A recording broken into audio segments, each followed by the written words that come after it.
Tuanze kukupekulia kurasa kwa hili. Serikali wilayani Maswa mkoani Simiyu imeingilia kati mgogoro wa eneo la ekari 4 lililopo kijiji cha Iyogelo kata ya Binza linalomilikiwa na familia 4 ambalo lilijengwa bwawa lenye thamani ya shilingi milioni 700.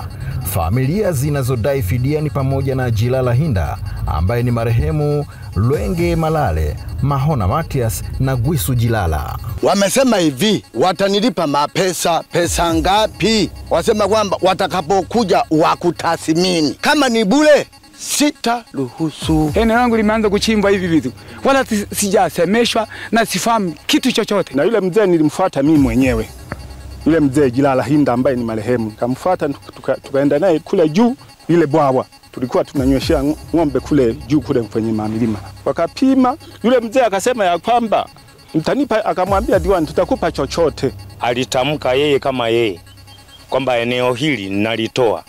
Sijajua sasa kama ni eneo lake yeye mwenyewe alilotamka au limechukua na eneo la watu wengine. Tunataka tujadiliane na hao watu 4 tu. Sababu hataki kuwadhulumu. Kama roho yao inasema bana mtupe chochote, sisi tunawapa chochote. Hakuna haki ya mtu ambaye inadhulumiwa.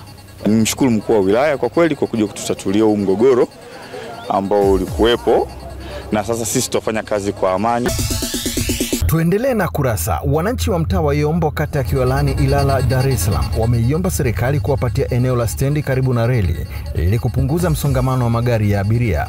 Wameelezea kuwa kutokana na uwepo eneo lililopo wazi ndipo lingetumika kwa ujenzi wa kituo hicho cha daladala. Hapo nyuma hapo kuna eneo ambalo liko wazi kabisa. Tunaomba litumike hilo eneo liwe kama stendi.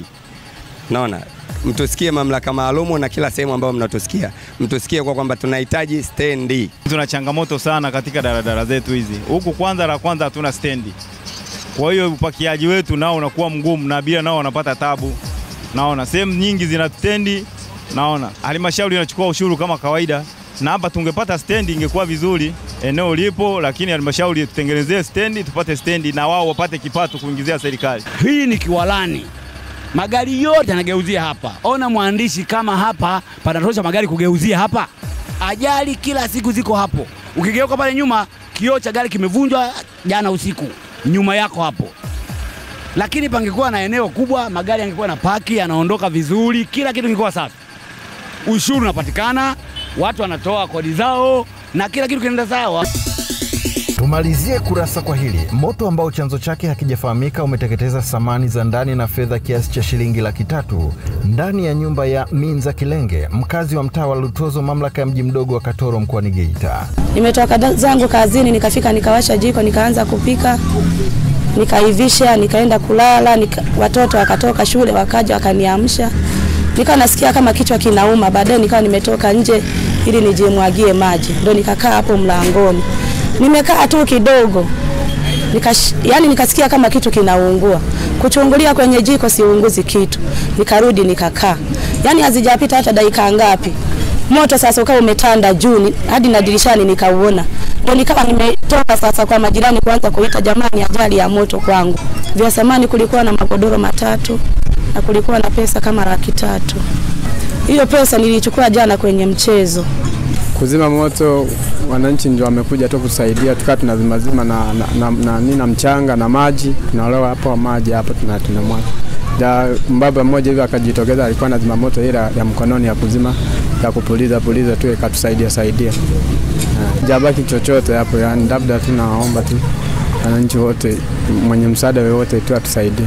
Mimi nilikuwa nimelala, nikashtukia moto, huyu anapiga huyu mama mwenye nyumba anapiga kelele moto. Ndio mimi mwenyewe mgonjwa. Nikawa nimetoka nje, tukaanza kusaidia. Naona ndio moto kwa watu wakaja kusaidia ndio kwa mzima. Ndio hivyo. Nimeumia sana, jirani yetu kupata shida kama hiyo. Nimejisikia vibaya sana, tumeumia sana. Maana tulikuwa tunaishi naye tu vizuri, tuna beef naye. Kupitia hili tukio wananchi hata pale nimewaambia kwamba tuwe na tahadhari ya vitu vya moto kuanzia viberiti na wanaotumia umeme.